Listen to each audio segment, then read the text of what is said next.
ആവി മരിയ. ഞാൻ 5ാം ക്ലാസ്സിൽ പഠിച്ചുകൊണ്ടിരുന്നപ്പോൾ ഞങ്ങൾ ഒരുമിച്ച് വീട്ടുകാരുമായിട്ട് വല്ലാർപാടം പള്ളിയിൽ പോയായിരുന്നു. അവിടെ എന്നെ അടിമ വെച്ചായിരുന്നു. പക്ഷെ ആ സമയത്ത് എനിക്കതിൻ്റെ ആഴം അറിയത്തില്ലായിരുന്നു. കുറച്ച് ദിവസങ്ങൾക്ക് ശേഷം ഞങ്ങൾ മലേഷ്യയിലോട്ട് പോയായിരുന്നു അവധിക്ക് വേണ്ടി. അപ്പോഴാണ് ഞാനൊരു മോളിൽ കാണാതായി പോയത്. അപ്പോൾ എനിക്ക് ഭയങ്കര ടെൻഷൻ അടിച്ച് ഞാൻ കരയാൻ തുടങ്ങി. അപ്പോൾ എൻ്റെ പേരൻസും എന്നെ കാണുന്നില്ല, അവരും ടെൻഷൻ അടിച്ച് തുടങ്ങുന്നു. അപ്പോൾ തന്നെ അവർ മാതാവിൻ്റെ അടുത്ത് പ്രാർത്ഥിച്ച് മാതാവിൻ്റെ സങ്കേതം തേടുമായിരുന്നു. അതേ സമയത്ത് ഒരു സ്ത്രീ എൻ്റെ അടുത്ത് വന്ന് എന്നോട് ചോദിച്ചു, എന്ത് പറ്റി? ഞാൻ പറഞ്ഞു, എൻ്റെ പേരൻസിനെ കാണുന്നില്ല, എനിക്ക് എങ്ങനെയെങ്കിലും അവരെ ഒന്ന് കാണണം.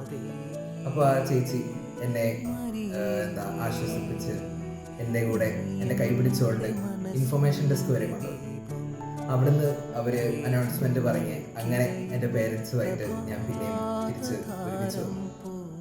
ഞാൻ കുറേ വർഷങ്ങൾക്ക് ശേഷം ഈ സംഭവം ഓർത്തപ്പോഴാണ് എനിക്ക് മനസ്സിലായത് പരിശുദ്ധ അമ്മയായിരുന്നു ശരിക്കും എന്നെ കൈ പിടിച്ച് അവിടെ എന്നെ സേഫായിട്ട് എത്തിച്ചത്.